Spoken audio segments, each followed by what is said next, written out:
Hey boss, so this is, I wanted to at least get some information, or tell you some information that I saw from watching your VOD, since we weren't able to get the chance to do it over the weekend.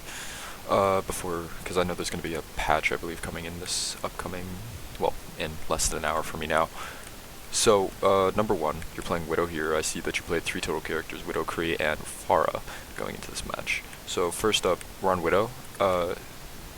This is, your starting initial position is very good, but the second the Pharah attempts to take you out and then she drops, you need to change your location, because now she knows exactly where you are, and she knows that you're not going to be able to hit her out of the sky, because you did not successfully hit her out of the sky.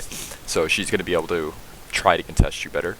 So if anything, I recommend more, instead of rotating over here and just playing in this open area, try to play more here and peek her. I mean, sure, she'll still be able to hit you, but she won't be expecting it as much as the non-positional change. Or you could even drop down here and play it under here. A little bit more risky for you, but it's still positional change I felt was needed here, and it would have let you not getting picked off like you do in a second. Yeah, you get picked off because the Pharah is just knows where you are already, so she just continues to fire upon you. So in this situation, much like how when you fight another Widow, it's nice to swap up the position so you can take them out without them really being able to expect it.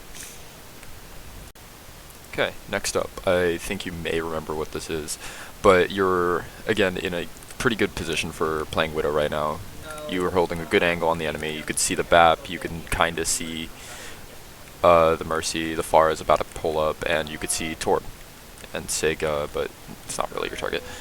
But then you decide to grapple up top, which is a very risky decision, considering you know there's a Pharah somewhere on the other team, as well as you're just not going to be able to rotate back onto this high ground as efficiently, especially if they call this out. Like if someone were to if Zimba were to just turn around and look at you, the Pharahs could pressure you out, which is actually kind of what happens. You ended up getting spotted in the sky by the pharmacy, and now you attempt to fall back, but that's not going to work because hitting that grapple does not allow you to rotate back onto high ground, like at all. And now you're just in the staircase, which is free farm for the Pharah, which leads to your next death pretty much. Yeah, and now your Mei goes down to try to help you, but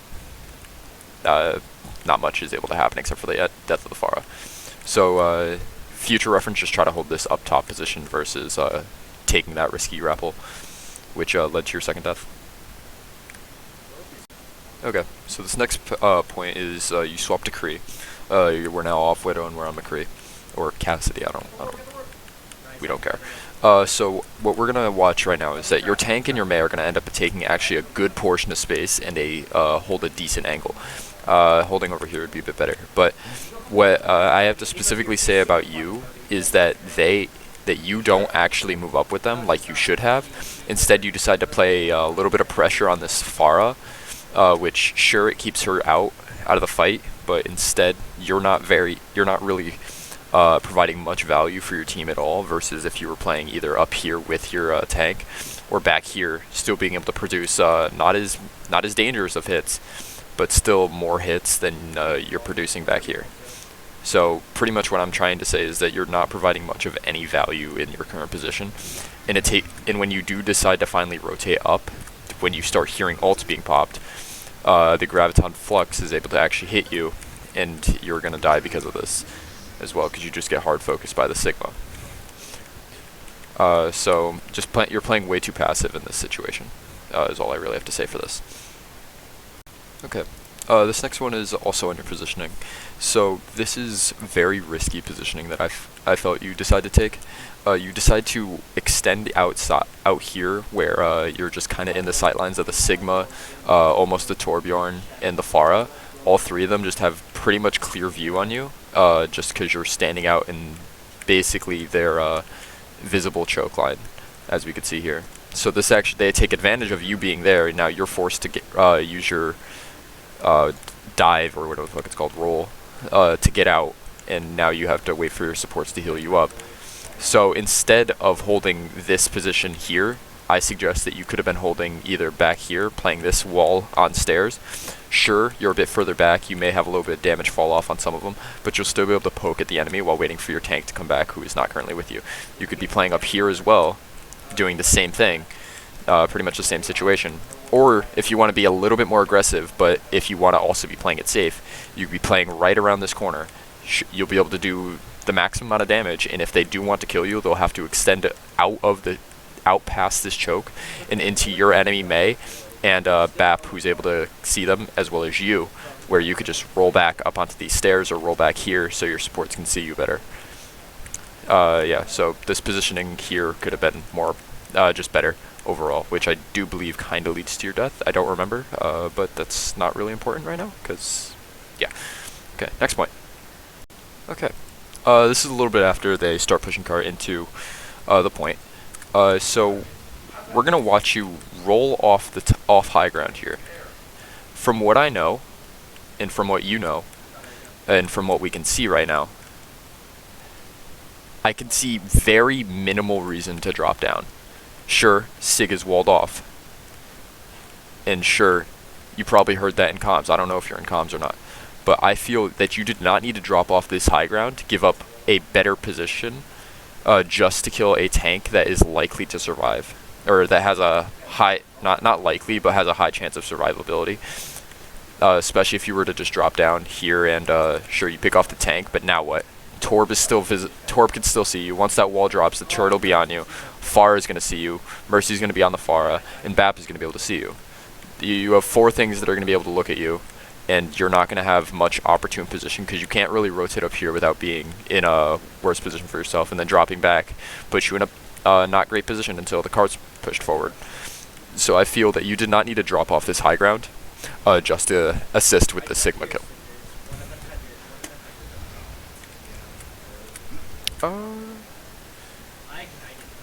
Yeah, and see, the Sigma doesn't even, you don't even aggress onto the Sigma in this situation, you just decide to play back and play this corner. So, overall, just, you could have held high ground. Okay, next up, yes, I understand what is happening here. You guys are taking space, your tank sees a very good opportunity with 3 of them being back in spawn, and on their way back, and you guys are just trying to you guys are attempting to get the stagger on either the BAP or the Sigma or both. You notice that this isn't going to work, so you guys end up dropping back. Sure, you get fluxed, but your support lineup, their team is not in an optimal space to really take advantage of this flux. So you guys have 0 problems with this. You guys get the Emort out, both your supports are able to come in and help you out.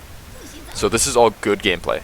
But now, what we see is the Pharah. The Pharah comes in, no pocket, playing very risky. So I understand you're thinking, oh, no pocket, I can go in for this kill.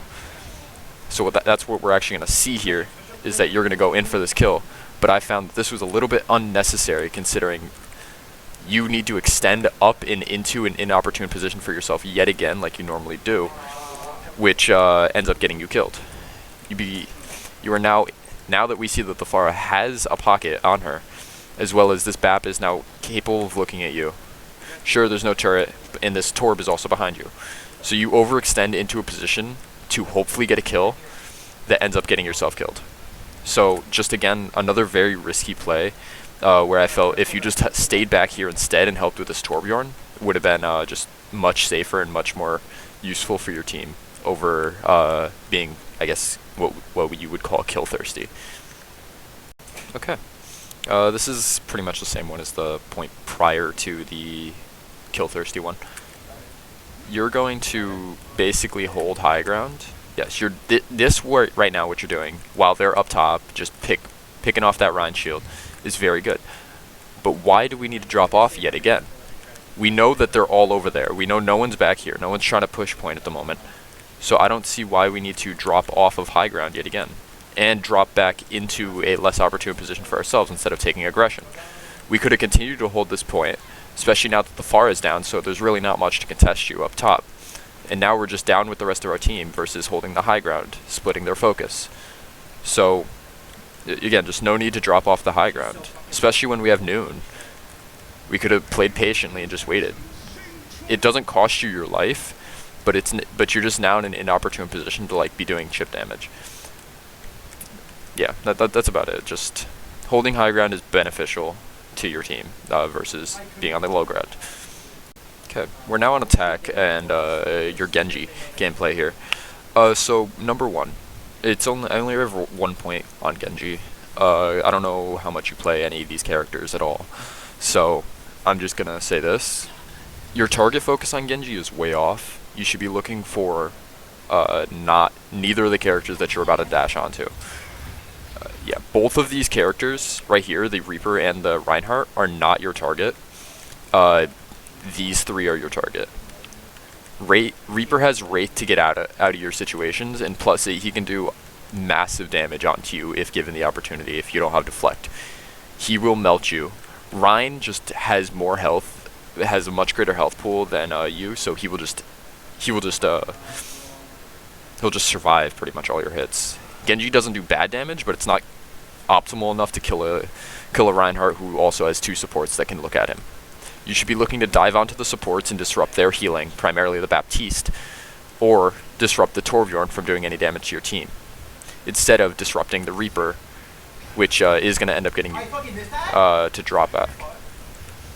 See, now you're forced out, and you provided little to no value with that entire assault, because now they're just back to full.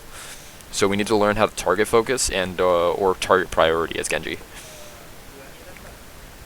This is my last little thing. It says you're Pharah. I don't know how much you play Pharah either, just yet. So what I'm going to be looking at right now is how are you splitting the focus of the enemy in this situation? The answer is that you're not, because all they have to do is they could turn to look at your Ana, sure. Well, they could also be looking at the Junkrat in this situation, because they're both in the same line of sight. But they could look at your Sigma. But then in that situation, they could also be looking at your Kiriko and yourself in this. So you guys have only really split the target focus twice. Instead, what you should be doing as Pharah, especially without a pocket, is playing more up here and around here, trying to split the focus or even getting some chip damage in. Maybe you force the Rein to move his shield up to you. That allows your Sigma to hit a rock. Or Kiriko to get a one headshot in on the Torb or something. Yeah, so you should be attempting to hold this area up here to displace or disrupt the enemy team and split their focus even more than it already is. That's about all I really have to say for Pharah, and I hope you found this video helpful. It would have been nice to do this with you instead, but oh well.